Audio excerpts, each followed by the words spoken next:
گوجری زبان میں اپڈیٹ سنیے۔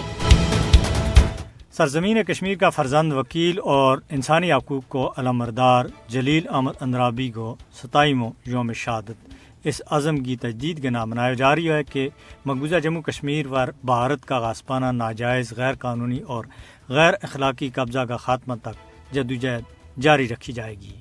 26 سال پہلا 27 مارچ نہ مقبوضہ جموں کشمیر کا سرکردہ وکیل اور انسانی حقوق کا علمبردار جلیل اندرابی اور گرفتار کیو اور کچھ دنوں کے بعد تشدد زدہ اور زخمیوں دے چور لاش دریائے جہلم تیرتی ہوئی پائی گئی۔ جلیل اندرابی نہ بھارتی فوج کا بدنام زمانہ میجر اوتار سنگھ نے 8 مارچ 1996 نہ سری نگر دے اغوا کیو اور پھر دوران حراست تشدد کر کے انہوں شہید کیو گیو۔ ایڈوکیٹ جلیل احمد اندرابی نہ مقبوضہ جموں کشمیر میں بھارتی فوجیوں کے ہاتھوں انسانی حقوق کی سخت خلاف ورزیاں کے خلاف واز چاؤن اور انہوں دستاویزی شکل دیون کی وجہ دے شہید کیو گیو تھو۔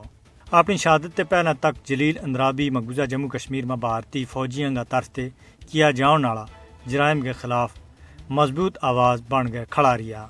وہ جنیوا میں انسانی حقوق کونسل کا اجلاس میں مقبوضہ جموں کشمیر میں بھارتی مظالم اور شفاقیت نہ بے نقاب کر چکیا تھا اور 8 مارچ 1996 میں ان کا اغوا دے پہلا انہوں نے دوبارہ جنیوا میں انسانی حقوق کونسل کا اجلاس میں شرکت کرنی تھی، لیکن شرکت سے پہلا ہی انہوں نے بھارتی فوج کی 35 راشٹریہ رائفل کا صفاق میجر اوتار سنگھ نے اغوا کرنے کے بعد شہید کر دیتا۔